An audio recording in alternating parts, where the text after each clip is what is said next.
Hebrews, Hebrews, Hebrews. This is Prophets of Awakening. This is our Shabbat class, 28th of September, 2024.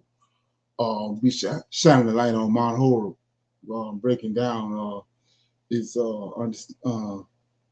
its purpose in the scriptures and the meaning. It's a few things that's been hidden from us, so we're going to shine light on that. You can go to our YouTube channel, The Prophets of Awakening. Check out our videos. We have over 1,000 or so videos with all kind of information, all kind of content that you can examine and raise your level of understanding when it comes to the Holy Scriptures, to the Tanakh, the Old Testament. Okay, and our hours that we are live is Tuesday, Wednesday, and Thursday. Well, Tuesday, Wednesday. Tuesday and Wednesday we are on Prophets of Awakening from 7 to 9. Okay, and then we come back on the Shabbat class on Saturdays with 2 Shabbat classes, one in the morning from 10 to 12 a.m. and then we come back and close the Shabbat out in the evening from 6 to 7. Normally about an hour to close out the Shabbat.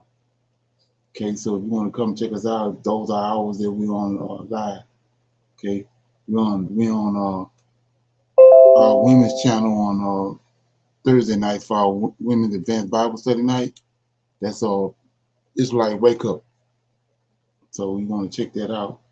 Then we have our men's advanced Bible study on our non-Messianic conversations. That's our men's channel. Okay, so we want to check that out. That's on Friday nights from 7 to 9. Okay, so those that don't know, this is a non-Messianic channel. We deal with the Tanakh and the Torah. Tanakh being the Old Testament, so-called Book of Remembrance, and the Torah is the first 5 books of the Old Testament that was given to Moses by our Redeemer, the Lord of Hosts, on Mount Sinai. Okay, shalom and welcome to this channel, and welcome to our Sabbath class. We're going to do our normal, which is a moment of silence, our Sabbath prayer, we read the Psalms, then we have some current events, keep everybody up with what's going on nationally and globally, and then if there's some need to know information, then we open up for some Q&A or comments, dialogue, and then we go into our Sabbath class, which is shining the light on Mount Horeb. Okay, so with that being said, this moment of silence is for the Lord of Hosts and our Creator, Yahweh, and all that they're doing to bring about prophecies concerning Israel in these last days. Okay.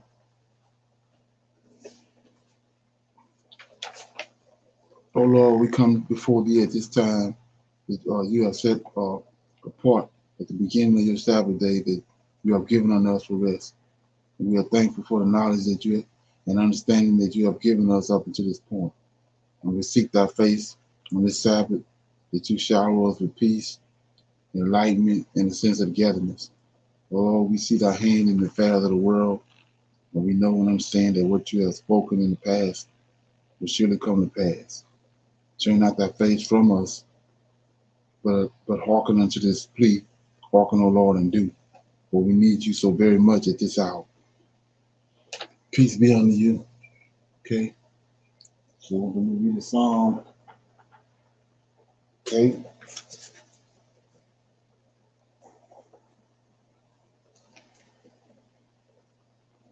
Okay, I'm going to read Psalm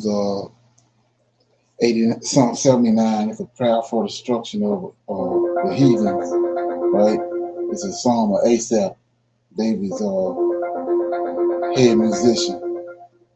Oh God, the heathens are come into thine inheritance. Thy holy temple have they defiled. They have laid Jerusalem on heaps. The dead bodies of thy servants have they given to the meat unto the fowls of the heaven, the flesh of thy saints unto the beasts of the earth. Their blood have they shed like water round about Jerusalem, and there was none to bury them. We have become a reproach, and our neighbors to our neighbors.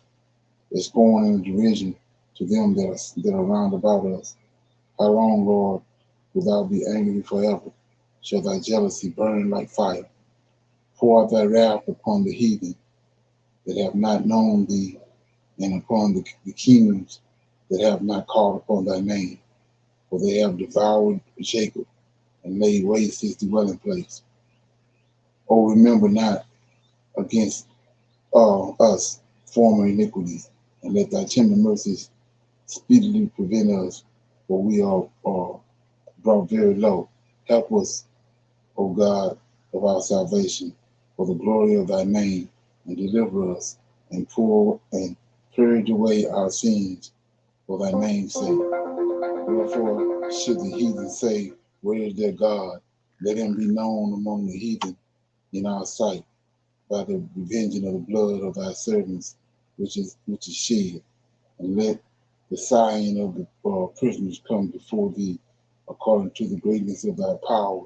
Preserve thou those that are appointed to die, and render unto our neighbors sevenfold in their bosom their reproach, whereby they have reproached thee, O Lord.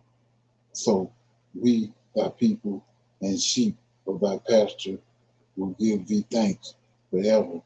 We will show forth thy praises to all generations. Okay, 1 minute.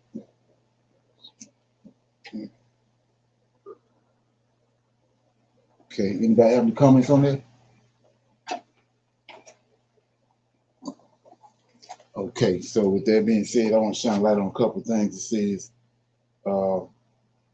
says in verse 6, pour out thy wrath upon the heathen that have not known thee, and upon the kingdoms that have not called upon thy name. Okay, so it says 7, for they have devoured Jacob and laid waste his dwelling place. Okay, and then 8, oh, remember not against us former iniquities, but let thy tender mercies speedily prevent us, for we are brought very low. So right here, when you're trying to figure out who the Messiah is, notice what they say. And this is when I say thinking like a Hebrew, this example right here, it says all our forefathers. It says, oh, remember not against us former iniquities. Let thy tender mercies speedily prevent us. So what do these tender mercies have to do with our Messiah, right? Go to Psalms 132. If I'm not mistaken. Psalms 132, you'll see that, okay, Psalms 132 says,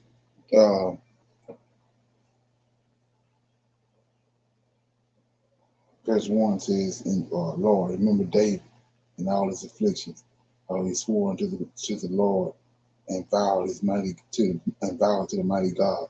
Surely I will not come into thy tabernacle of my house, nor go up into my bed. I will not give sleep to mine eyes, slumber to mine eyelids, till I find a place of the Lord, the habitation from the mighty God of Jacob. Lo, we have heard it in Ephesus, and found it in the fields. We will go up to the tabernacle, and we will worship at thy footstool. Rise, O Lord, into thy rest, thou and all of thy strength, and let the priests be clothed with righteousness, and let thy saints shout aloud for joy, for thy servant David's sake. Turn not away thy face from thy anointing, for the Lord hath sworn unto David, and he will not turn from it. Of the fruit of his body will I set upon thy throne. So we see right here that the covenant that he had with David, in like maybe 8 or 9 places I know of. I'm not gonna go there right now, but when they say tender mercies, those tender mercies are alluded to David, his affection and his love for David. So anytime you see the tender mercies of the Lord, it's referring back to David. And a lot of people don't understand that. So okay. So let me go one more place. So I want to shine light on something else. It says,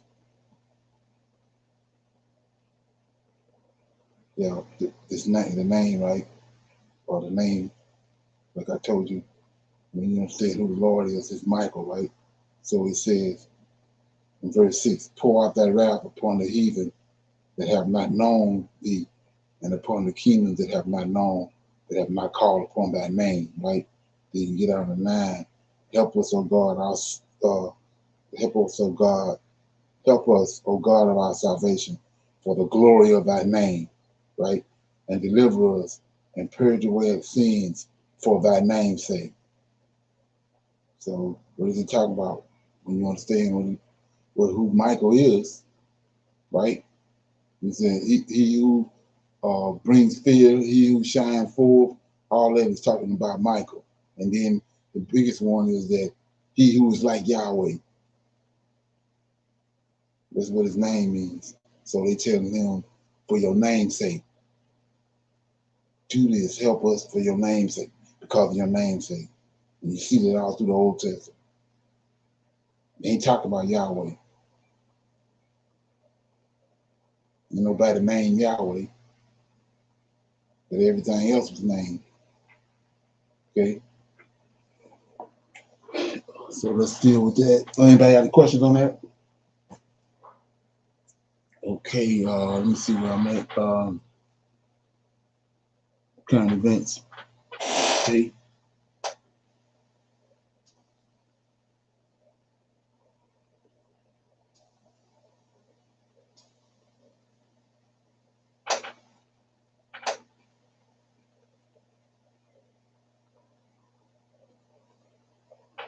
Okay, so like I was saying before, if you notice the last, probably really, I'd say last 4 months or so, but especially you can say the last 6 months, you've been hearing this guy. You've been hearing Tory, Ibrahim Tory name all over the place, almost just as much as Caitlin Clark. So there's something going on with that. But anyway, check this out. Down Western domination, and so many countries, especially those in the global South, are on board. In fact, about 45 countries have expressed interest in joining the bloc. And now, Burkina Faso, under the leadership of President Traoré, has joined this list of countries that have expressed interest to join the BRICS bloc. But why does Burkina Faso want to join BRICS? And if it eventually joins, what would it gain? Let's find out. Burkina Faso plan to join BRICS didn't start recently. Actually, it can be traced back to June 2023, when the Burkinabe government signed a memorandum of understanding with the BRICS bloc for cooperation. The MOU signed defines several areas of cooperation, including economy, health, education, infrastructure, air and rail transport, industry, commerce, mines, energy, sport, culture, information and communication technologies, and tourism. After the document was signed, the minister at the time, Olivia Rumba, expressed confidence that the partnership between Burkina Faso and BRICS would be implemented based on mutual benefit and respect. Now, for BRICS and Burkina Faso to have signed an agreement for cooperation, it means that Burkina Faso already had strong interest in joining the BRICS bloc. So, it wasn't really a surprise when the Prime Minister of Burkina Faso, Apollinaire Joachim Kayalem de Tambela, revealed that Burkina Faso is interested in joining the BRICS bloc. Prime Minister Joachim made this known during a... Okay. Sales are hard to make, but royalties...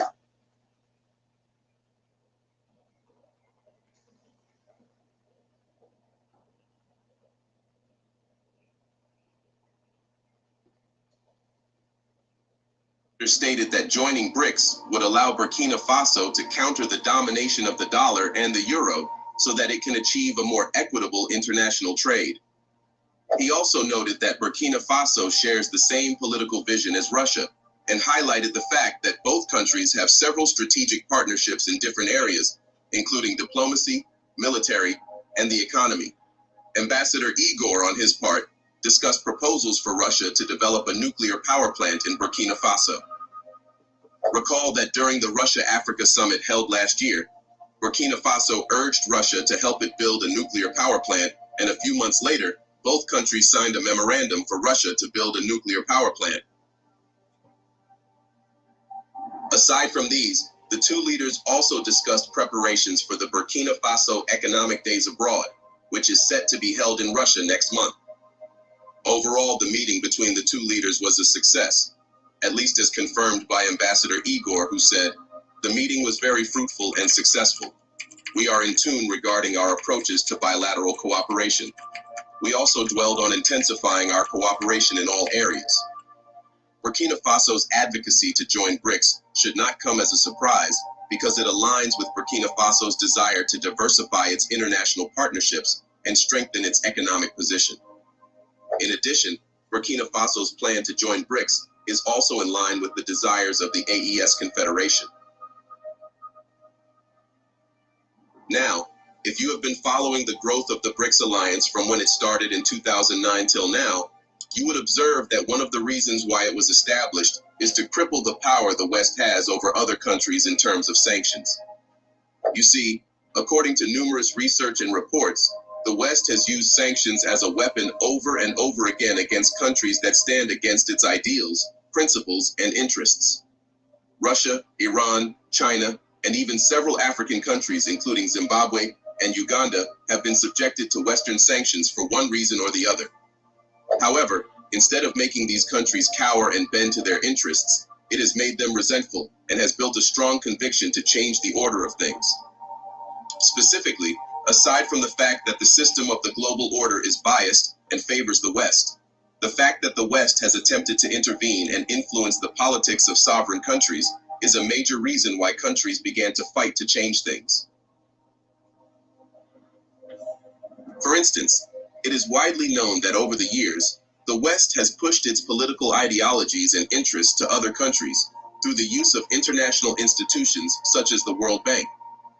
When an African country wishes to borrow money from the World Bank as part of the condition, that country may be required to support a policy that serves an interest to the West. If that country refuses, the loan may not be granted. Now, this is just one example of how the West has manipulated and persuaded countries to serve its interests, but there are many others. And all these excesses is what led to the establishment of BRICS. Established by Brazil, Russia, India, China, and South Africa, the BRICS alliance is set to create a multipolar world that is free from the dominance of the West. This organization has grown from an unimportant bloc to one that is actively changing things, so much so that the West is wary. And so in one of a week, Burkina Faso signed a nuclear deal with Russia. They signed a deal with a port deal with China, and now they are on the list to become a member of BRICS. All this happened in 1 week. So we know it's got to be tied to the scriptures. Anybody have any questions or comments on that?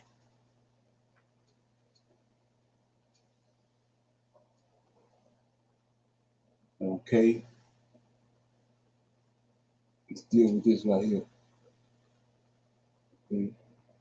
It's the colonial legacies. And of course, a lot of people say, well, come on, colonialism is over. It's been, several decades since independence, but we have the unfinished business of decolonizing economic structures. So I focus on the economic structures that actually produce the results that we're looking at. So when it comes to the colonial role that was imposed on the... So the reason why I'm playing this right here, was when I was looking at it, the first thing hit my mind was Isaiah chapter 60, when it says that us as a people, anybody that's paying attention or half awake can see that we're not coming together. You know what I'm saying? We rising, but it's a rift between us, right? So Isaiah chapter 60 says that we're gonna deal with that in a minute. It's gonna line up with this. They keep asking all through the Old Testament for the Lord to shine forth, right? So he says, when you see me shining over you in Isaiah 60, then you're gonna understand that everything will start coming together, and the powers, the heathen is gonna being converted to the Israelites. So listen to this conversation. African continent, it can be summarized in 3 basic points. Number one, we're supposed to be the place for cheap raw materials for the industrialized world. We still play that role today. Number two, we were supposed to be the place that consumes technology and output, industrial output from the global north. We still play that role today. And number three, and most importantly, we're supposed to be the place where obsolete technologies, assembly line manufacturing that is no longer needed in the industrialized world is outsourced to us under the label of development, cooperation, job creation, technical assistance, all of that. But effectively what it does is that it permanently locks us at the bottom of the global value chain. That was the role we played during colonial times, and unfortunately that is the role we continue to play today. So colonialism, of course, was not a system for development. It was not designed to achieve sustainable development goals or a just transition or justice or anything. Colonialism was a system of extraction, of abuse. We should not be surprised that the same colonial structures, economic colonial structures that persist today are producing these bad results of malnutrition, of poverty, of socioeconomic exclusion. So that's why in the context of the just transition, in the context of decarbonization, we always say we cannot decarbonize a system that hasn't been structurally and economically decolonized yet. And when it comes to kind of the visible manifestation of these problems, the issue of external debt, that is debt denominated in foreign currencies, in dollars and in euros, it is a serious problem because it takes a huge amount of fiscal policy space that doesn't allow our governments to invest in the building blocks of development and prosperity, such as basic health and education and infrastructure, because we have to prioritize paying the external debt. But external debt is actually a symptom of deeper structural issues that have colonial roots. Number one, food deficits. Number two, energy deficits. And number three, manufacturing deficits. And I can explain each very briefly so we can understand why these are fundamental. When I say food deficits, according to UNCTAD, the UN Conference on Trade and Development, Africa today imports 85% of its food. 85%. When less than 100 years ago, during colonial times, we used to be the breadbasket for colonial powers. And what happened is that there's a redesign of the system as soon as we gained independence. In 1955, for example, in Europe, at the Treaty of Rome meeting, the Europeans said we have a food security problem for Europe because they were so dependent on Africa. And that introduced a common agricultural policy, which is in place to this day. So what is CAP? It's heavy agricultural subsidies. When you're 85 years old on your deathbed, you're not going to wish you had fewer.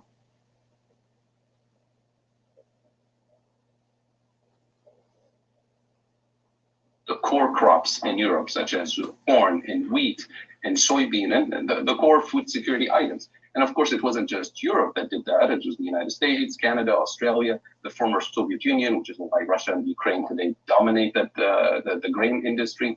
And what it did is that it forced African farmers out of business because they couldn't compete with the subsidized wheat and corn coming from the global north. So we had to redesign our agriculture to specialize in cash crops for exports. Coffee, tea, tobacco, bananas, all the complementary items. So today we live in a world where we consume what we don't produce and we produce what we don't consume.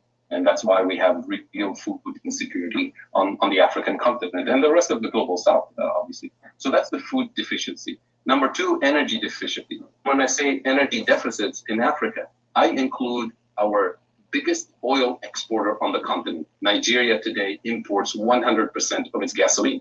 Not by accident, by design. Angola, our second largest oil exporter, imports 80% of its fuel from international markets. So we're constantly denied the technology, production, technology for drilling, the technology for refining. So we export crude oil, we import refined petrochemicals. You export the cheap stuff, you import the more expensive stuff. So you're always in a deficit situation. And so believe it or not, that's part of the curses right there too. But notice what he says in Isaiah 60. We're going to convert that. We see that's what we're looking at. We're seeing all these things, these situations that this guy is talking about being transformed. And not only that, like I was saying, you seeing Burkina Faso and this guy Tory all in the news. It's a Negro land. Okay? You're going to continue to see that because we're in the midst of that prophecy being transferred the soil resources is being transferred back to his people, right? Like I said, the same way Esau works, by doing things in a slow manner, slowly and gradually, you bring change, but you can't see it because of the way that they bring it in slowly. So they didn't get that. Just like where they got the New Testament from, they got that from the same way. When the Israelites came out of Egypt, the Lord of hosts told them, "I'm gonna drive out the Canaanites little by little. I'm gonna drive them out. They ain't gonna even just like a frog in high water. Put him in the pot. You don't know what's going on till it's too late. He's already boiled, cooked. Okay. Any questions, comments on that? Okay. I got some need to know information right here.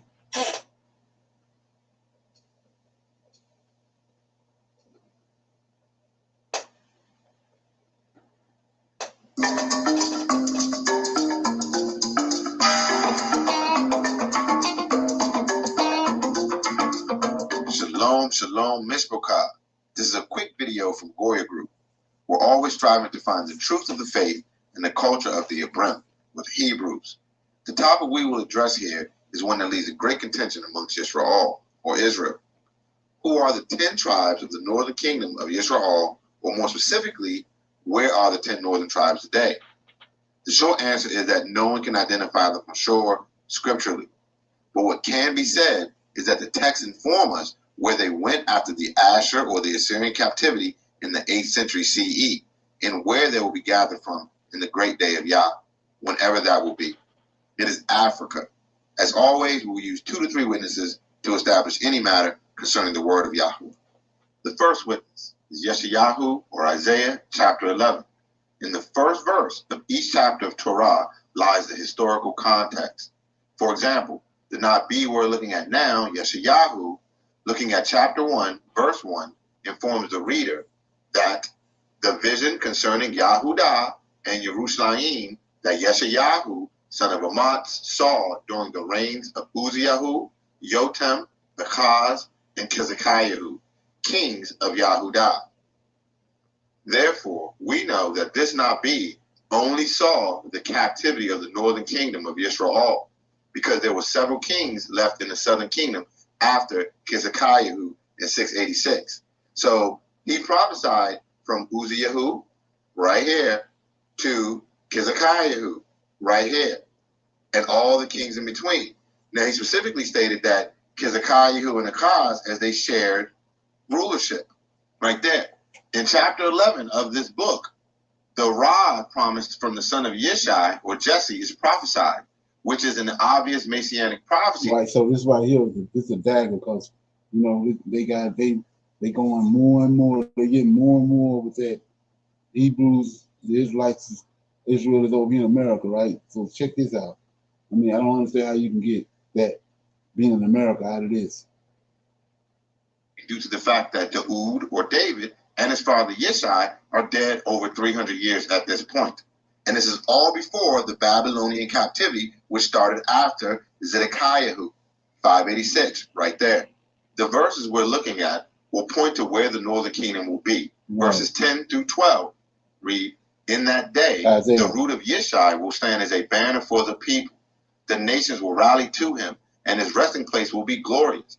In that day, Yahweh will reach out his hand a second time to reclaim the surviving remnant of his people from Asher, which is Assyria, from Mizraim, Lower Egypt, from Pathros, which is Upper Egypt, from Cush, or Ethiopia, from Elam, from Shinar, or Arabia, from Hamath, which is Syria, and from the islands of the sea, or the Mediterranean Sea." All of the places mentioned are in Africa. This is so one note. So you say that Israel's over here, right? Land of Israel. Well, what the land of Ethiopia at? We ain't got to deal with Israel. Where's the land of Ethiopia at? Is that over here too? Okay. This is just a geographical fact. The Nabi gave you exactly where they will be gathered from. This is Arabia, or Shinar. Here you have Lower Egypt, Upper Egypt. You have Hamath around here, and all the other parts whereabout. There's Elam, there's Asher. Everything mentioned is right here, just as the prophet stated. Verse 12 continues. He will raise a banner for the nations and gather the exiles of Yisrael from where was just listed. He will assemble the scatter of the people of Yahudah from the four quarters or corners of the earth. The text is very clear. When the second Exodus occurs, the exiles of Yisrael, who are the northern kingdom in this context, there's the Yisrael, the northern kingdom, there's the southern kingdom. They will be gathered from Africa. Then he explained that the southern kingdom, who is right here, have yet to be exiled, will be gathered from the four corners of the earth. Each of these points represent captivity spots that the northern kingdom or Yisrael were taking to. There's Hamath right there, northern Syria. These are islands of the Mediterranean, and all along the path across the rivers, which is the Euphrates, which was the dividing line for the Assyrian Empire. Everything east of the Euphrates was Assyria. Everything west of it was Africa. And this whole land right here was Asia Minor. So, as you can see, the prophecy was in respect to where the northern kingdom was being taken. The second witness of this is Zephaniah or Zephaniah chapter 3. As before, we will put the Nabi or prophet into context for greater discernment by the first verse of the first chapter of his book. 1:1 reads, the word of Yahweh that came to Zephaniah, son of Cushi, the son of Gedaliah, the son of Amariah, the son of Kezekiah, during the reign of Yoshiyahu, or Josiah, son of Ammon, king of Yahudah.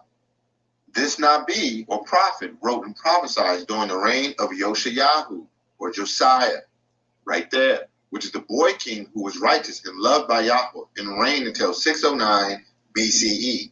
As you can see, this is long from the captivity, at least 30 years or so. So there's no talk about the southern kingdom going into captivity here.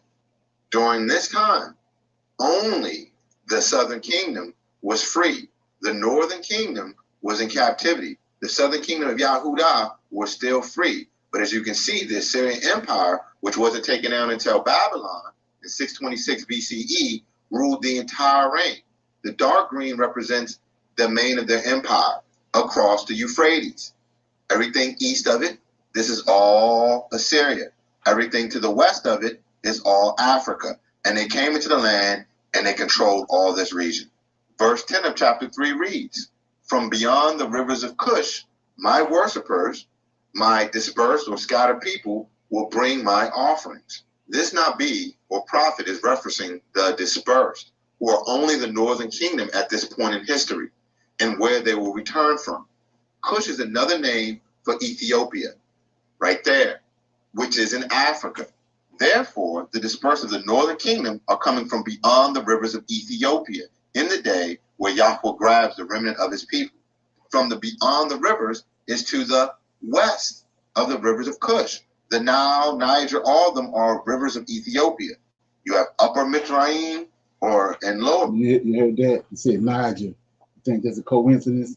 Now, like I said, all of a sudden, you got Niger, Burkina Faso, and Chad, all those countries in the news every day, all of a sudden.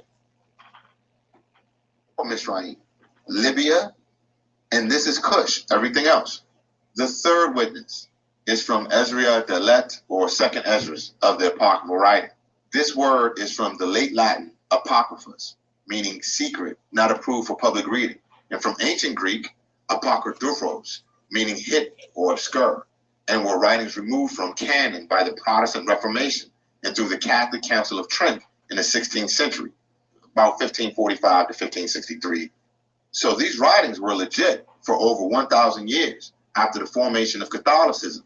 But after the split by the Protestants, it was decided they must be removed right before 1619, for whatever reason you may think. The reason Second Esdras was removed was probably due to the very passage people try and use to claim that Latino and Native American heritage for the Northern Kingdom. Prior to this point right here, in the Council of Trent, they basically kept all of the Apocrypha in the works. After this, you get canon by the church. Ezra was Ha-Nabi Amet, or the true prophet in English. After the Nabi Zerubbabel, which means freed from Babel in English, and the construction of the second temple after the Babylonian captivity, as mentioned before.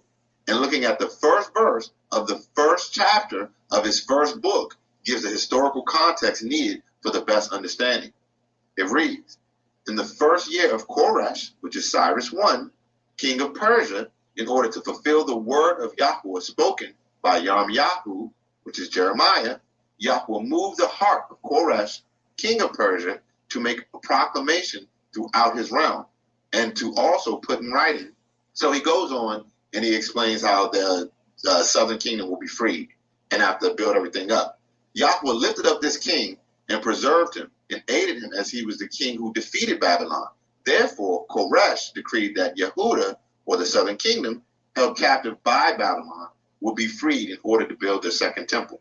This command was not fulfilled, and Yahweh replaced Koresh with Darius, or Darius I, who did fulfill his promise to aid the Yehudim in the building of the temple. Chapter 13 of the apocryphal writings of Ezra focus on the dreams of Ezra about HaMashiach, or the Messiah. So clearly this book wasn't removed because it spoke against the Messiah or did not witness him.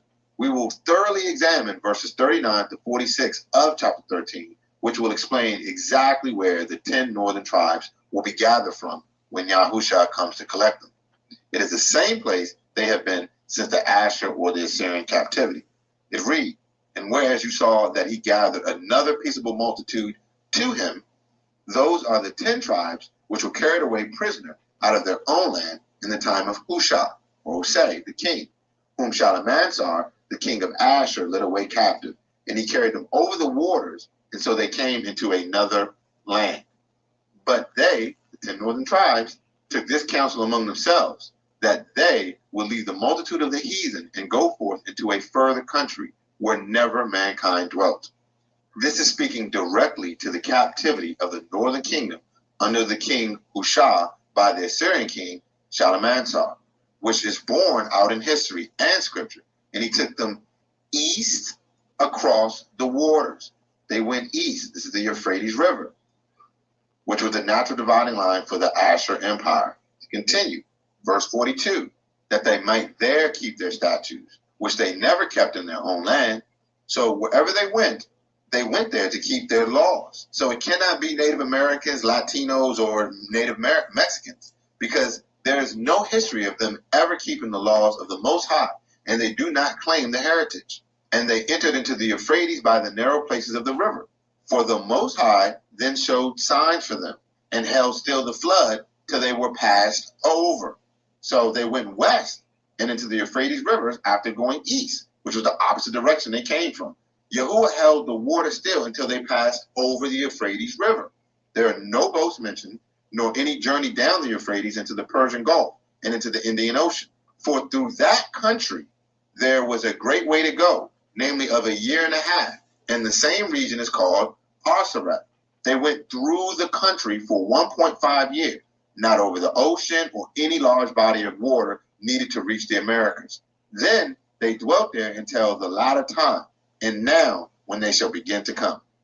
The northern tribes dwelt where they traveled after they left the captivity of Asher, and where they will be gathered by Yahushua, just as foretold by the 2 previous Nabim or prophets.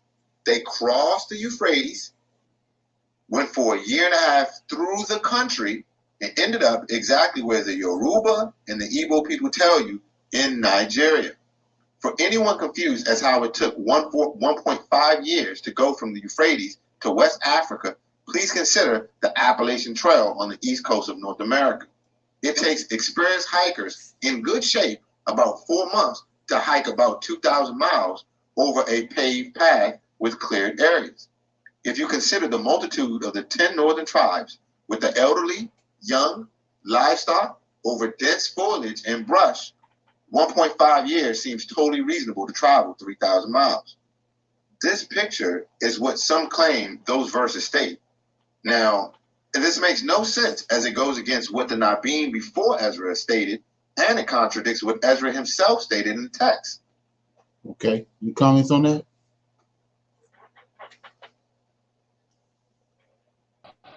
Shalom. Okay. I, um, it's given me a better view because by imagining what's going on, I can see now that those ones who has, like they said, the 10 tribes. So that was the 10 sons of Jacob, correct? Right. Yes. And why they're not known today? If Right. they're still gone, or they're where, and he says where no one goes. And my thinking, when he said that, it went straight to um, Antarctic. No one goes up there. And then one time I've heard that the whole map is actually flipped upside down. It's not the way that they show it. So if that be, then if they're in a land that no one goes, it's still a warmer climate to where they are, if I'm not mistaken. Okay. Yes. Okay, that's all I have to say. Thank you. Anybody else? Okay. So with that being said, I'm gonna open it up for some Q&A. Anybody have any questions or comments or any dialogue about anything they want to talk about before we go into the topic in the class, which is Mount Horeb? Shalom, no sir. Okay, let me play this right here. I think it's pretty. This happened this week. Matter of fact, I think it was Wednesday or so. Well, let's check it out. Goes back to what I said about Isaiah 6. Hello, everybody. Welcome back to the channel. Welcome back to the channel. I'm going to try my best not to be before you too long. But this topic right here is very important to every household, everyone under the sound of my voice. This is something that we saw happening. We've been talking about it for the past, I would say, year or two. But we're getting closer and closer to something very major happening with the monetary system. There was a promise made by the BRICS nations earlier this year. They said by the end of 2024, they wanted to topple the dollar. That was a very bold. Dentists hate when you do this, but they can't stop.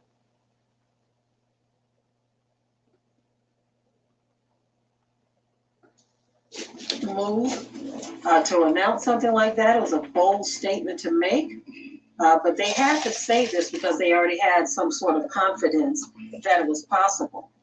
Now, I thought it was very interesting that when we did the broadcast the other day on the Deagle report, where they were saying that one of the things that could cause a drastic reduction in the population in the U.S. would be something very drastic happening with the monetary system. So we're going to get into this today, family. I don't know how serious people are taking this, but the dollar has hit a brick wall. We saw this coming for a very long time, but if you know anything about biblical prophecy, it was already stated that those that were confederate with Esau or Edom, that they were going to turn on them. We see it happening. A lot of people thought that this sort of thing would never happen in their lifetime. But what exactly are we seeing right now? We are seeing the engines revving up. They are revving up. Do y'all hear what I'm saying? Brother Rezi in the chat says things are getting crazy. Yes, they are looking to establish the New World Order. Oh my goodness. Now, when I put what are we going to do up there, I'm not putting that in panic mode. Like, what are we going to do? I'm not doing that. What I'm saying, when I say what are we going to do, we are going to put our faith and our trust in biblical prophecy and what the Most High has told us we need to be doing. That is what we need to be doing. We don't need to put our faith and trust in anything that these people are saying, anything that they are planning, because guess what? The Most High has plans as well. I will say this much that, Most High willing, of course, Most High willing, Watchman and I would like to, set up a Zoom call, Most High willing. I say this because, sometimes things happen, but I think it's very important I think it's very, very important that we tap into reality and stop being guided by the things they want us to look at and pay attention to. Of course, be aware, like I said before, be aware, but don't be overly invested in these things that are happening. Got to put our faith and trust in the Most High, y'all. That's right, Nell. It is time for us to wake up. It's time for the people of the world and the people of the Most High to wake up. This thing is happening faster than we thought. Now, of course, we know that they said earlier this year, they've been talking for years about what their plans are in depopularizing the dollar, right? We are in the process of a de-dollarization. That's what they call it. So let's get into this this broadcast. Let's get into the specifics of what they are talking about. Okay.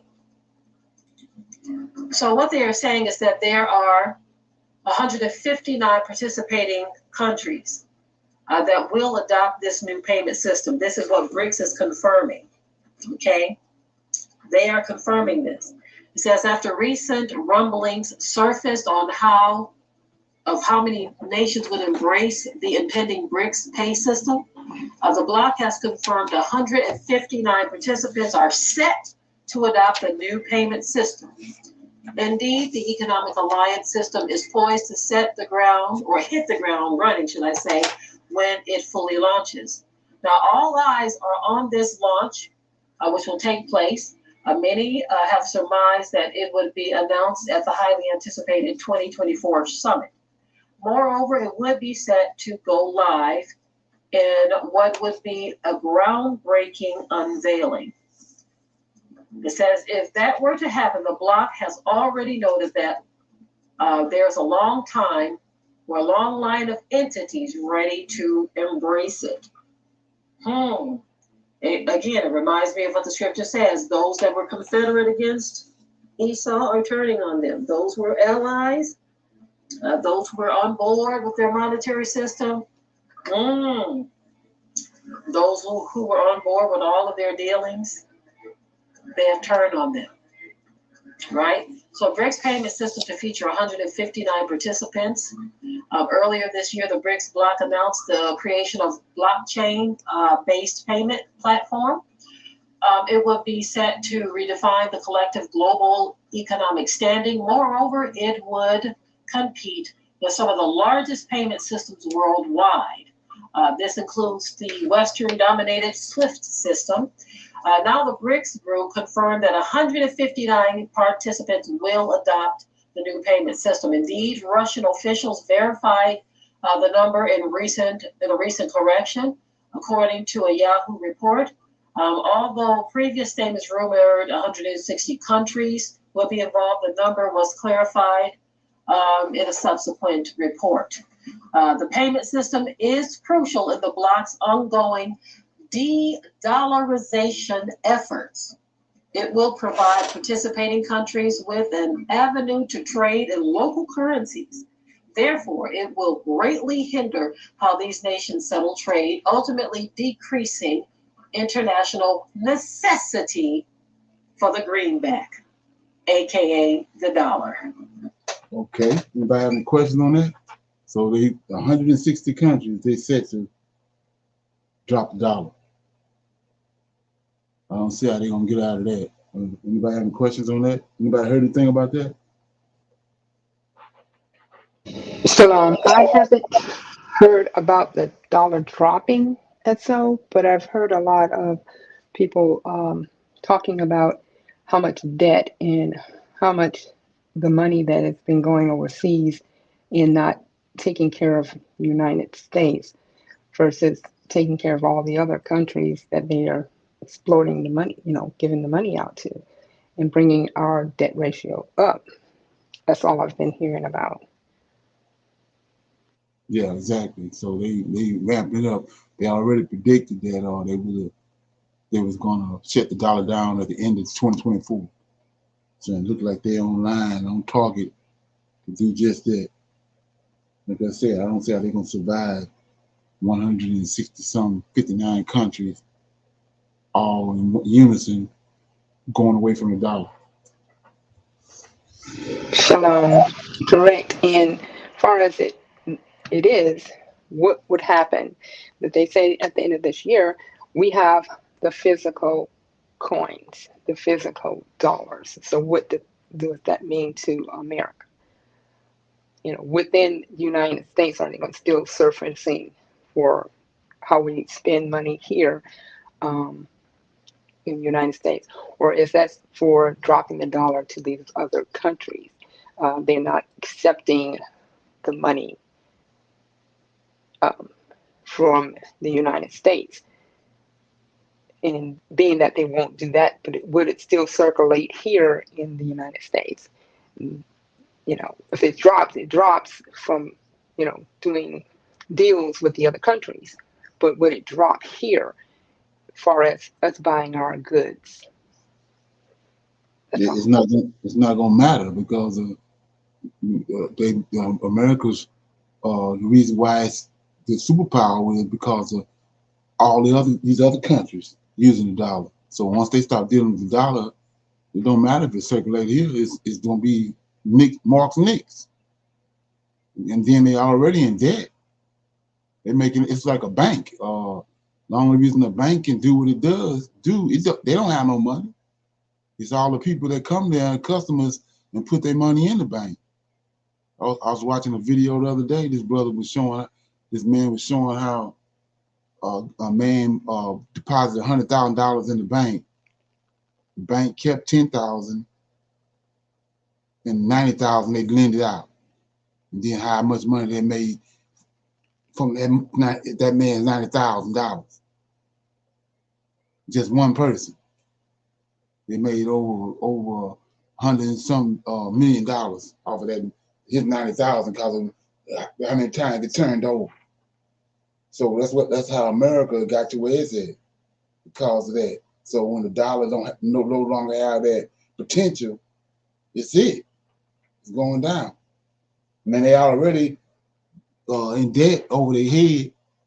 That's the main purpose behind what the BRICS is doing. They know that they are already in trouble because of their debt, which is a characteristic of every country, every empire that ever existed. It rose, then they got in trouble financially, and then they failed, and they playing off of that. And another thing about it is it's prophesied. So like I said, I don't see how they're gonna get out of it. Matter of fact, they ain't gonna get out of it. Okay. Anybody else got anything before we go to the lesson? Comments? Yeah. So while we here, before I get into the lesson, while I got people on here, we kind of did a little changing around on Tuesday and Wednesday. We on Prophets of Awakening. On Saturday on the Shabbat, we on Prophets of Awakening. But on Thursday nights, the women's line, we on Israel Wake Up. It's a sister line. That's 7 to 9, our women's advanced Bible study. And then on Friday nights, we on Non-Messianic Conversation channel. That's the men's where we have our advanced Bible study for men. And then we have on Israel Wake Up on Sundays at 5. We have a women's advanced Bible study. Trying to get it, get it circulating because I know where we at. So I'm just trying to get it out there. So with that being said, we're going to the lesson, which is Mount Horeb. So everybody know the story about Mount Horeb. It's where Moses came to when he left Egypt. When he fled Egypt, he ended up with one of the sons of Abraham by his second wife, Keturah, which was Midian. He ended up over there with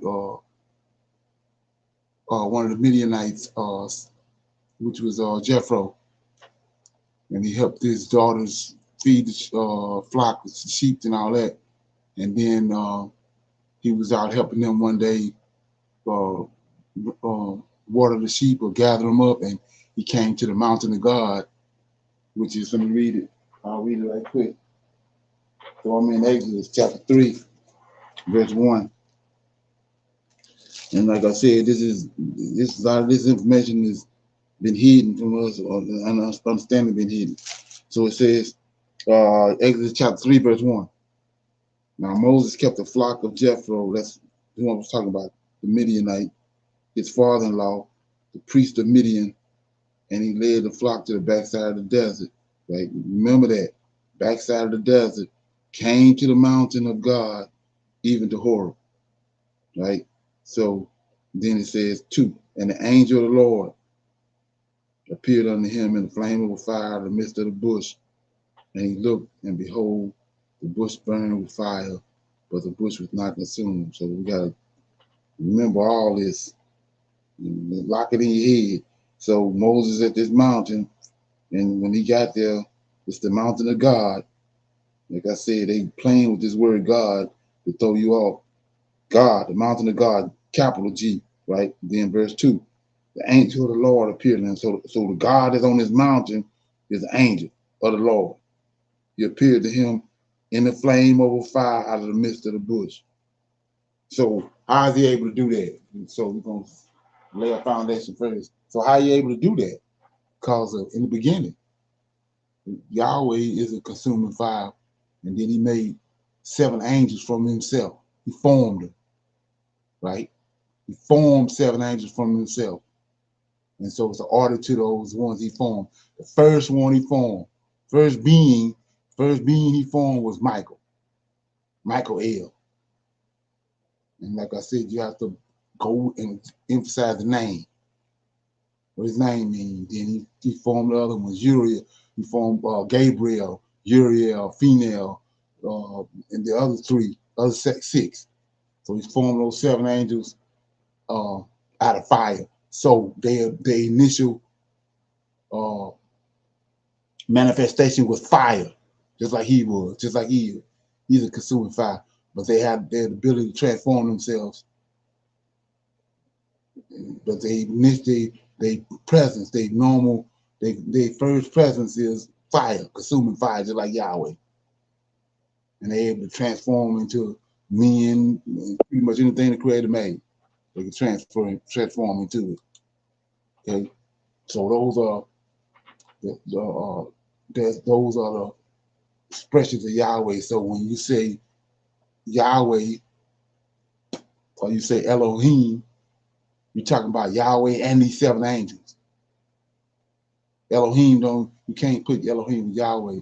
So another one is, I'm kind of getting ahead of myself, but another name for Mount Horeb is the mountain of Elohim. So let that permeate. So when you say the mountain of Elohim, you know what you're talking about. Well, let's look at it.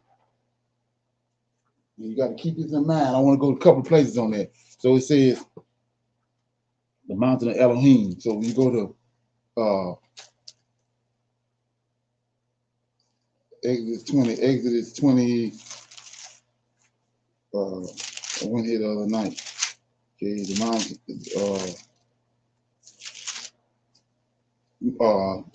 Exodus 24, right? It said Moses and the elders entered on Mount Sinai. So another thing you got to understand. Let me do that first before I read this. Okay. So and this big right here. So Mount Horeb in the Bible is Mount Sinai. So Mount Horeb and Mount Sinai are the same place. So you might need to go back and do some reading. Get you some tea and do some reading. So anyway, Mount Horeb in the Bible is Mount Sinai. And then what is the significance of this place? It's where the Hebrew people entered into a covenant, right, with God after escaping the bondage of Egypt, right? So let's look at that. So it says Mount Horeb in the Bible is Mount Sinai, and it's where the Hebrew people entered into a covenant with their God. They go to G-O-G, capital G again, with their God after escaping the bondage. So let's look at that. So Mount Horeb is the place where they made covenant with their God, right? So let's look at that right quick. I'm in Judges. So, make this plain. I'm in Judges again, and it says, in Judges chapter 2, verse 1. And the angel of the Lord came up from Gilgal to Beckham, and he said, I made you to go up out of Egypt, and I have brought you into the land which I have sworn to your fathers. And I said unto you, I will never break my covenant with you. So this angel got the covenant, right? And verse 2, and ye shall make no league with the inhabitants of the land, and ye shall throw down their altars, but ye have not obeyed my voice, this angel voice, right? And why have you done this? So we see that Mount Horeb is Mount Sinai. It's the place where the Israelites made, the Hebrew people made a covenant with their God. And the angel just told you in chapter 2 of Judges that he the one made the covenant. And then not only that, in Exodus chapter 3, Moses come to the mountain of God, but it's an angel on the mountain. So we see right here, precept upon precept, that it's an angel dealing with him. He the one just told him he made the covenant. Then when Moses went on Mount Horeb, which is Mount Sinai, there's an angel on the mountain. Yahweh ain't there, it's an angel. Then we go to Exodus chapter 23 and 20. Let's look at that right quick.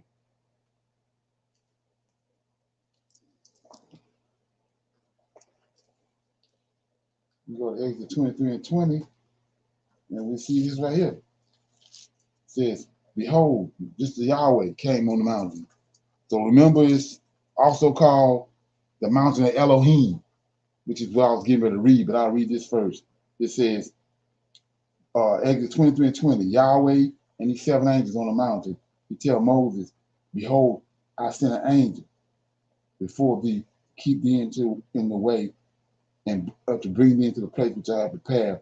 Beware of him, obey his voice, provoke him not, for he will not pardon your transgression, for my name is in him.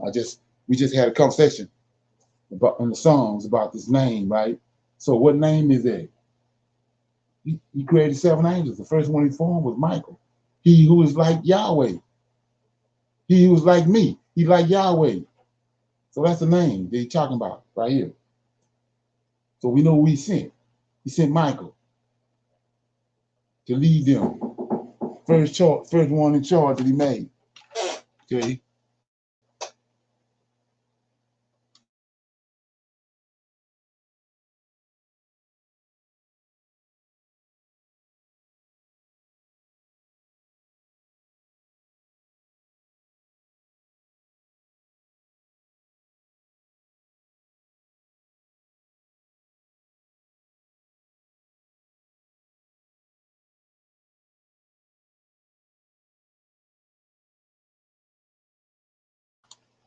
Okay. Yeah. So we see right here that, excuse me on that. So we see that this angel, the name is Michael. He was like Yahweh. That is the name that they talking about through scriptures. He's always protected his name because that name was given him. He's like creator. He was like to be able to create and do things like the creator. He's like Yahweh. There's no other angel like him. That's what that means. So now we'll go to Exodus 24. And I just told you that this Mount Horeb is also called the mountain of Elohim, which means that I am on the end of it means more than one. So when you understand what Elohim means, Yahweh created him and these 7 angels with him. So Elohim, more than one, is him and it's these 7 angels. So that's where they come. This is where they are seeing to. So you say, what are you talking about? If you're coming out of heaven to the earth, what's the first place you're gonna get to before you get to the earth? You're gonna mountaintops. No matter wherever you at, there's mountains. The tops of mountains is the first thing you get to when you come descending from heaven. So this particular mountain right here, Mount Sinai and Mount Horeb, is where Israel goes to. Okay, so here we go right here. It says, and just like I said, I'm reading this for a reason because I see so many Negroes and Hebrews keep on saying Elohim for Yahweh, but you can't do that. So it says, chapter 24. And he said unto Moses, this is chapter 24 of Exodus. And he said unto Moses, come up unto the Lord, thou, Aaron, Nahu, Abihu, and 70 of the elders of Israel, and worship before all. And Moses alone shall come nigh to the Lord, but thou wilt not come nigh, neither shall the people go up with him. And Moses came and told the people all the words of the Lord, and all the judgments, and all the people answered and said with one voice. So right here, this is where they made the covenant. I just read. They made a covenant with him on this mountain, Mount Sinai, right? All the words which the Lord had said we will do. And Moses wrote all the words of the Lord, and rose up early in the morning and builded an altar under the hill, 12 pillars according to the 12 tribes of Israel. And he sent young men of the children of Israel, which offered burnt offerings, sacrificed peace offerings, and oxen unto the Lord. And Moses took half of the blood and put it in a basin, and half of the blood he sprinkled on the altar. And he took the book of the law of the covenant, and he read in the audience of the people. And they said, all that the Lord hath said unto we will do, and be obedient. And Moses took the blood, sprinkled it on the people, and said, behold, the blood of the covenant which the Lord hath made with you concerning all these words.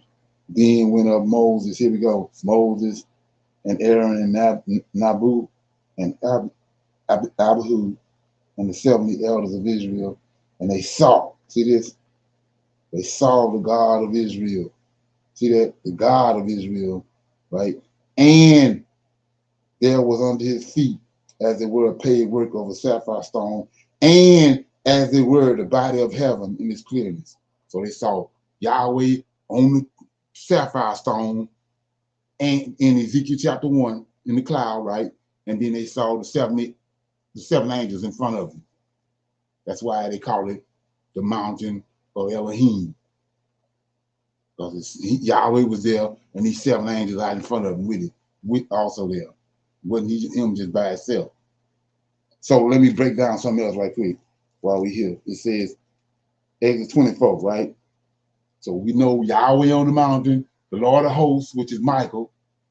First one he formed that's like him, and then these other 6. So all 7 of them and Yahweh on the mountain. Michael is one of his characteristics and roles is he's in charge of both the heaven and the earth. With all the angels and mankind, right? So you can't deal with Yahweh. He's a consuming fire. So, and we know who Lord is. We know who the Lord is, right? Michael is the Lord of hosts, right? Okay, so it says in chapter 24, and he said unto Moses, come up unto the Lord. See that? He coming up to the Lord. It's 8 of them on the mountain. He says, come up to the Lord, thou and the Aaron, the Abihu, and the 70 elders of Israel, and worship ye afar off. See that? They can't come to up there where Yahweh at. They had to worship afar off. And Moses knows, just like with Abraham. Abraham had met the Lord. Michael, he had already met him in Genesis chapter 12. So when you get to chapter 18, when the 3 angels come, because it's 3 angels, we got Negroes thinking it's 2 angels in Yahweh, but it's 3 angels came. The Lord of hosts and these other 2 angels, Uriel and Gabriel with him. He came to Moses. If that was Yahweh, he'd have burnt them up. He'd have burnt Abraham and Sarah up. Because nobody can't come nigh to him. So it's the Lord, strong man of heaven and earth, came to them, right? And so right here, Moses knew the Lord. He went up to the Lord. He's not going up to Yahweh. And he told the rest of them, you worship before off. Right? And then what happened? Yahweh comes to tell Moses, tell him that this angel right here, the one you've been dealing with, he's going in front of y'all. He's going to lead you into the land of Canaan. Okay? It's not an accident that there's an angel on the mountain when Moses got there, because Yahweh would have burned him up. So he sent his right hand, who the person that's on the right hand side of the Father, which is one that's right hand side of Yahweh, is Michael. So when you understand that, you can rightly divide this. So he came up to the Lord, to Moses. Moses came up to the Lord. That's who wrote the Ten Commandments for him. He the God that's over Israel. Okay, so anyway, we keep going. We want to make that plain. So it says that Mount Horeb is in the Bible, Mount Sinai, right? And it's the place where the Hebrew people made a covenant with their God. And we know who their God is, Michael, right? So we keep going. Then it said, and then another, we read also, said Moses was in the desert, right? So it says Mount Sinai is mentioned as a mountain and a desert. So you got to let all this right there in Exodus chapter 3, 1 and 2, right? Sinai is mentioned as a mountain and a desert. The same desert and mountain is called Horeb, or a waste. Mount Horeb is a holy place where God ministers. See that? Check it out. Mount Horeb is a holy place where God ministers. So what's the ministers? 7 angels. I just showed you. Ministers his presence to Moses and allows the Israelites to behold his glory in the form of a burning fire, and begins to set apart the Israelites as a nation for his own pleasure. So we know right here, you can't use that word pleasure because that ain't what he's using it for. It ain't for his pleasure. It's for to establish law and order and justice in the heavens and in the universe. That's what the Israelites is for. The Lord hosts is doing that. Yahweh using the Lord hosts to do that. So we see right here why Mount Sinai and Mount Horeb is so important. Right here, okay? So with that being said, we go to I'll read some verses where we see Mount Horeb is mentioned. So like I said before, when you go back and start reading, remember Mount Sinai and Mount Horeb is the same place. Let me check this right quick. They say here, it says, is Mount Sinai, Mount Horeb, Mount Hermon. It's Mount Sinai, Mount Horeb. Now, Mount Hermon is a different place. Mount Hermon is where the 200 angels came down there. It's in that same region, but it's a different place. Mount Horeb, Mount Sinai and Mount Horeb is where Yahweh and these angels do well at. There's a portal in that same region. Bethel is in that where Jacob saw the ladder. That's where they come in at. There's a portal there, and then from there is where Mount Horeb is in one place and Mount Hermon in another one. Those 200 angels came through the portal and went to Mount Hermon, whereas Michael and these other angels, they go to Mount Sinai. That's the best way to explain that. It's 2 different mountains. Sinai and Horeb is the same place. Okay. So anyway, let me get this. Okay, so we see right here in Deuteronomy chapter 5. Like I said, I'm just going to read some places in here where it said Deuteronomy 5. And you get it. Deuteronomy chapter 5, verses 2. It says, Moses called all Israel and said unto them, Hear, O Israel, the statutes and the judgments which I speak in your ears this day, that you may learn them and keep them and do them. And then it says, the Lord our God made a covenant with us at Horeb. See that? Okay, now we go to 1 Kings. Okay, chapter 8, verse 9. 1 Kings chapter 8, verse 9 says, there was nothing in the ark save the 2 tablets of stone which Moses put there at Horeb when the Lord made a covenant with the children of Israel when they came up out of the land of Egypt. So like I said before, you start to see, you can see how the Lord, who the Lord really is. When you understand who he is, it's come more and more plainer when you start breaking it down like this, right? So we'll keep going. Anyway, it says Mount Horeb is a holy place. Well, I read that. Okay. Yeah. It says Sinai. The word Sinai means. Okay. You see this a lot, and I have been waiting on the understanding on that from the Lord.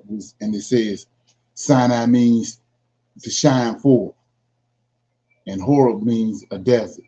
Like I said, all that's right there in Exodus chapter 3. So when you see the songs where David and his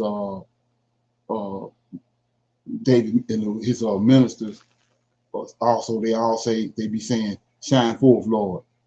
So that's what they're talking about right here. Sinai means to shine forth, and when you understand Mount Sinai, it's got these bright red color.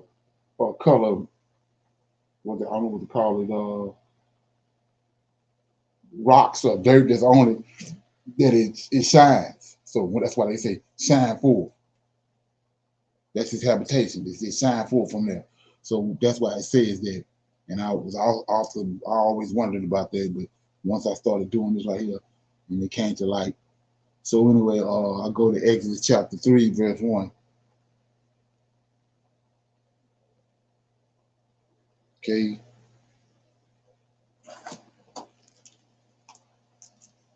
Oh, I already read that. We know what that is. That's Exodus chapter 3, verse 1 is when Mount Sinai, when Moses was there. So I go to Exodus, let me see. Look like 17, chapter 17. Let me read that. See if I got it. Okay. It says, let me see.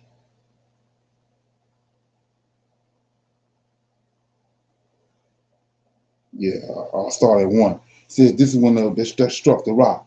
And this is another thing right here, Revelation. It says all the congregation of the children of Israel journeyed from the wilderness of Zin. So that's what that is. That it says Horeb means desert also. So it says all the congregation of the children of Israel journeyed from the wilderness, that's desert, of Zin, after their journeys according to the commandments of the Lord, and they pitched and read from, right? You're going to see something right here in a minute. Read them. I told you about this, read them. Let's look at it right quick. Say they pitched it and read them, right? So let's look at that. Okay.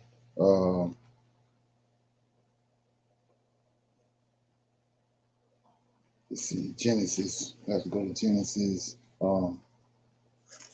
If I'm not mistaken, let me see.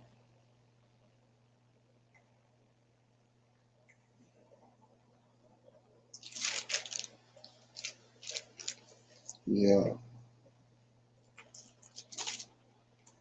Yeah, here you go. Right here in chapter. This is when Abraham made a covenant, when Abraham circumcised himself, right? And then the Lord gave him the land of Canaan, and he gave him those seven mighty nations, 7 giants, or giant nations he gave him, and the Rephaim is one of them. And when you do your homework on these Rephaim, they are the most hated ones. They hate Israel the most. So I'm in chapter 17. It says in verse 1, it says, and he pitched his tent in Rephaim, and there was no water for the people to drink. Wherefore the people did chide with Moses, and they said, give us water that we may drink. And Moses said unto them, why chide with me? Wherefore do ye tempt the Lord? And the people thirsted there for water. And the people murmured against Moses and said, wherefore is this that thou hast brought up out of Egypt, brought us up out of Egypt to kill us and our children and our cattle with thirst? And Moses cried unto the Lord, saying, what shall I do unto this people? They be almost ready to stone me. And the Lord said unto Moses, go on before the people, and take with thee of the elders of Israel, and thy rod, wherewith thou smote the river, take it in thine hand, right, and go. And behold, I will stand before thee. Check it out. Let's go over so many people's head. It says, behold, I will stand before thee there upon the rock in Horeb. See that? So they in Horeb. You wouldn't think that. When we just read in 24, where the elders went up with him, look what he says in verse 6. The Lord said unto Moses, go on before the people and take with thee the elders. See that? Elders of Israel. Same what I just read over there. And then 6. Behold, I will stand before thee. Shine forth. I will stand before thee upon the rock of Horeb. In Horeb. And thou shalt smite the rock, and there shall come water out of it, and the people may drink. And Moses did so in the sight of the elders of Israel, right? So this is now starting to make sense why he wasn't able to go into the land. Because this right here is where he got mad and struck the rock. And he wasn't able to go into the land of Israel. He allowed him to see it, but he didn't let him go in. And he called the name of the place Massa and Moribah because of the children of the children of Israel, because they tempted the Lord, saying, is the Lord among us or not? So he was there because he just told Moses, going down to Horeb on the rock, I'll be standing there. They can't see him, but Moses can see him. So they wanted to know right here in verse 7, is the Lord here or not? But Moses didn't recognize the Lord. He got mad and struck the rock, and he didn't say nothing about the Lord. Okay. So anyway, let's keep going. I'm in Exodus 33 and 6.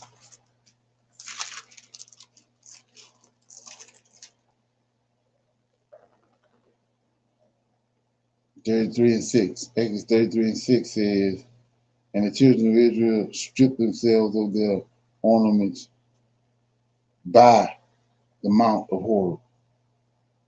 So when you understand what Horeb is, that is Mount Sinai, is not two different places, it's the same place. So they're doing all this, and like we just read, Mount Sinai is the holy place where God dwells at. Him and the angels, they come there. So all this stuff going on Mount Sinai, we think it's two different places. Okay. Yeah, and here go another name for that mountain. It said the mountain of God and the desert of the Rephaim. See that? So that's these race of giants. These are ones that's long necks, and they hate Israelites, Hebrews, and they tied to the Philistines, but they the ones with the long necks. And when you understand that most of the pharaohs that was in Egypt had long necks, like Tutankhamun and Akhenaten.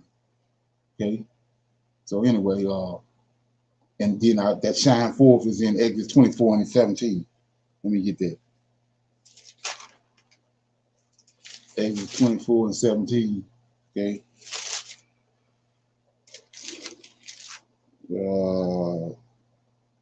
It's the same chapter where I told you the 70 elders went up, right? So we in 17.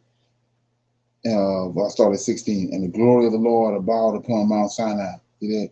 And the cloud covered it 6 days.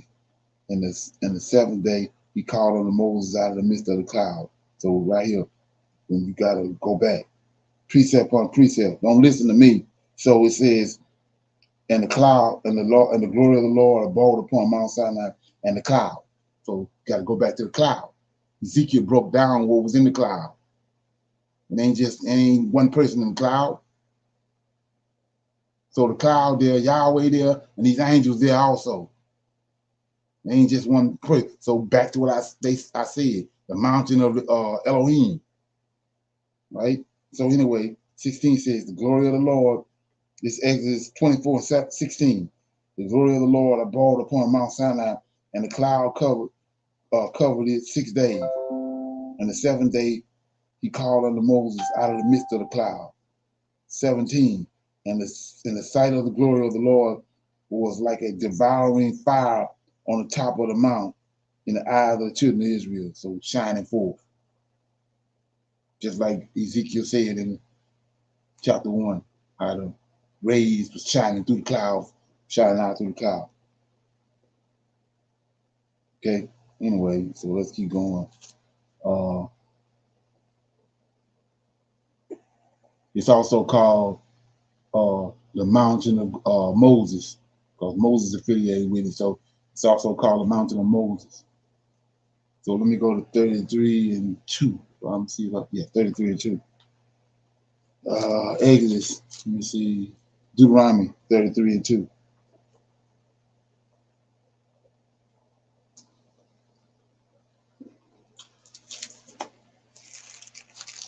Okay, so it says Moses blesses the tribes, and this is the blessing wherewith Moses, the man of God, blessed the children of Israel before his death. And verse 2, and he said, the Lord came from Sinai, see that, rose up from Seir unto them, and he shined forth. There it is.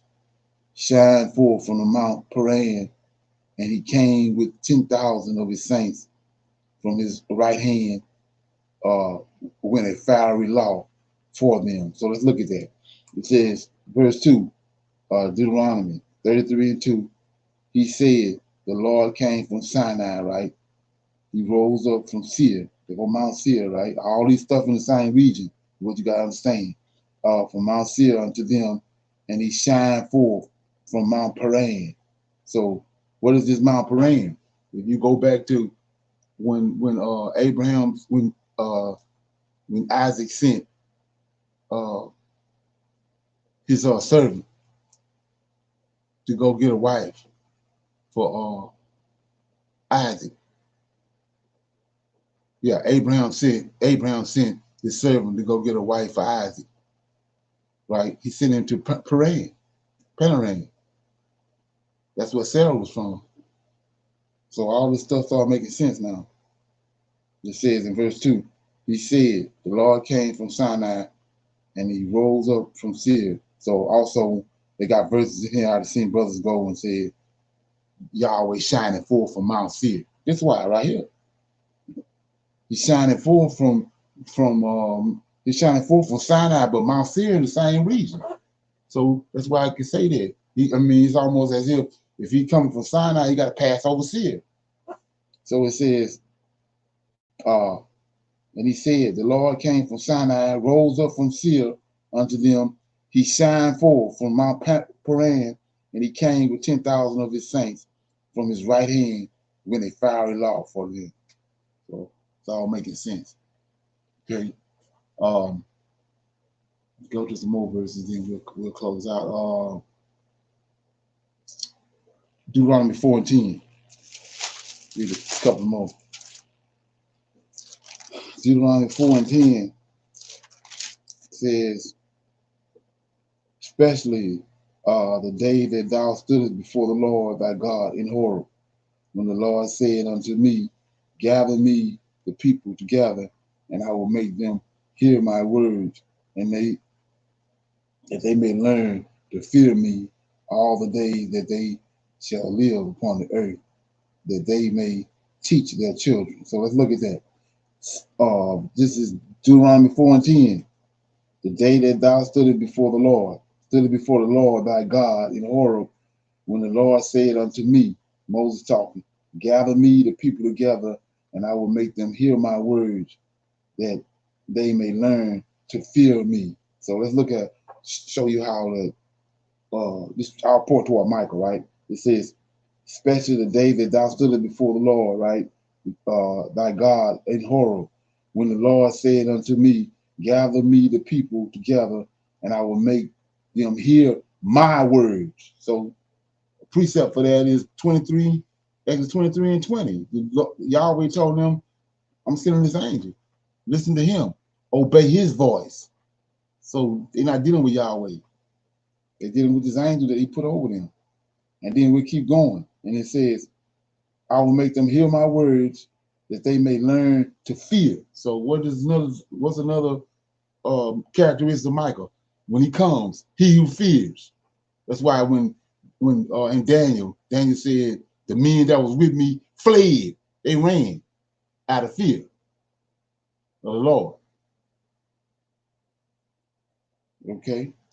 So he says right here, this is one of the things that he demands, that they may learn to fear me all the days that they shall live upon the earth, that they may teach them, that they may teach their children.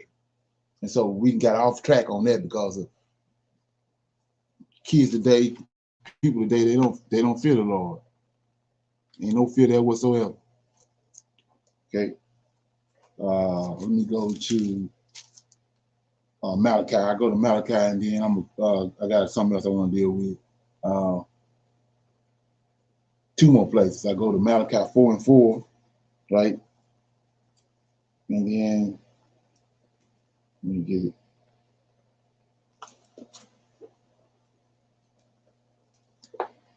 It's the last chapter in the Old Testament. Malachi.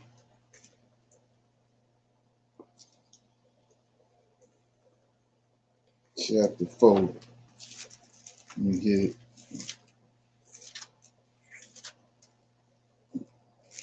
Okay. It says, remember ye the laws of Moses, my servant, which I commanded unto him at Horeb, for all Israel with statutes and judgment. Okay. And then the last one is in Elijah, dealing with Elijah. So all this stuff happening at Horeb. We thinking it's another place, but it's Mount Sinai. I guess First Kings. I'm gonna go there first. First Kings 19. Yeah, First Kings 19. Okay. First Kings 19. Okay.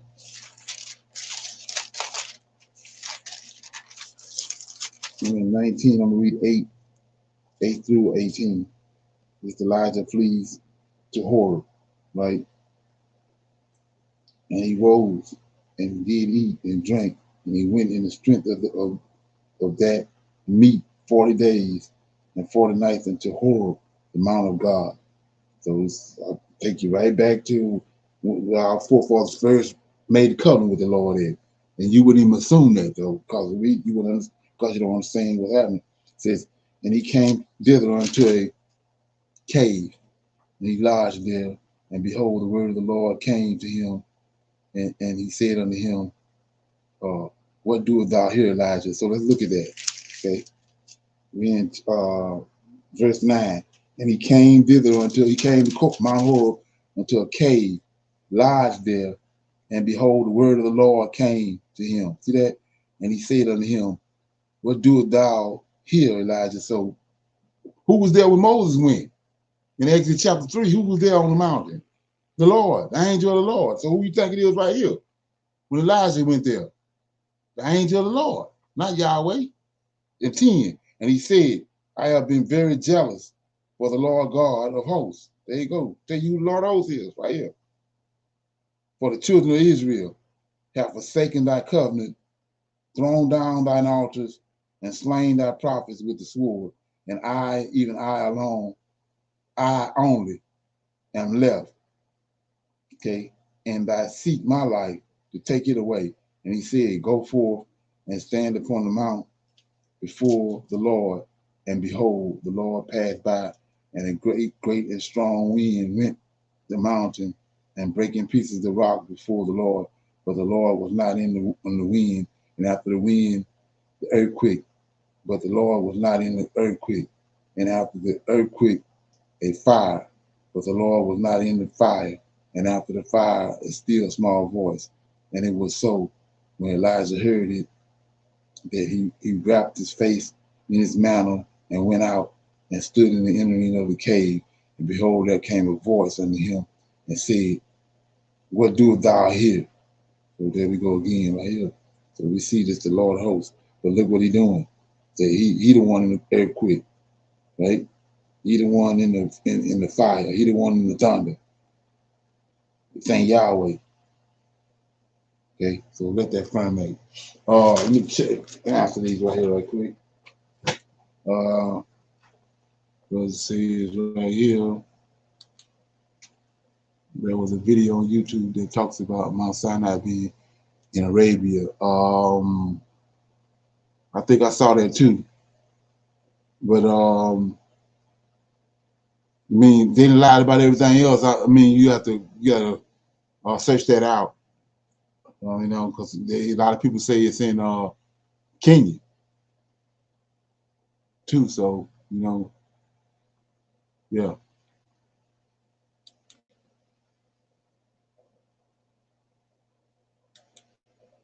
Right here it says, is there a difference between Mount Ebal and Mount Gershon?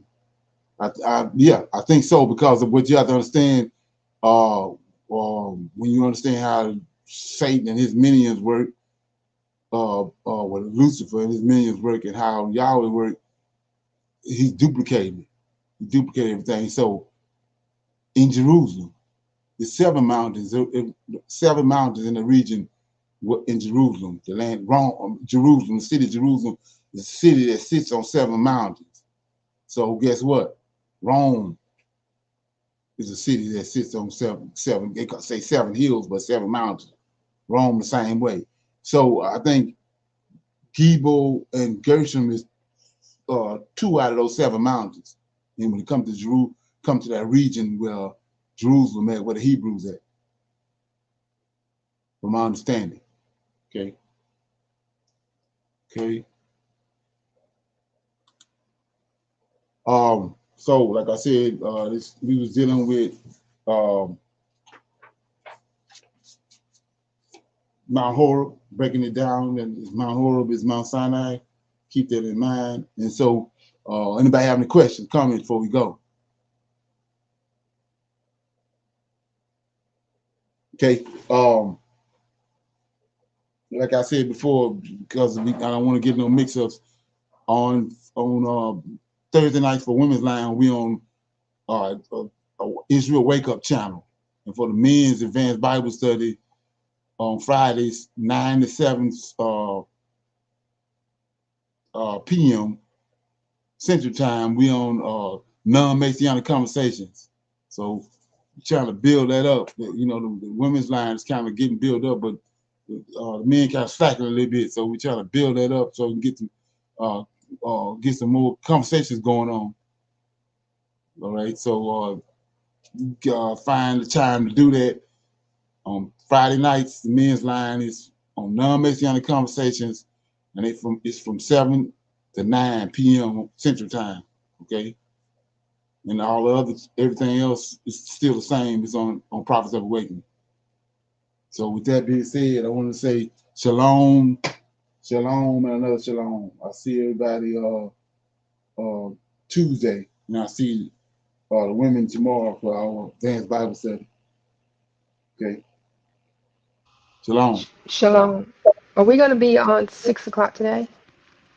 Well, 5 Yeah. for second half. Okay. 6 to 7. Yeah. Yes, sir. Okay. Shalom.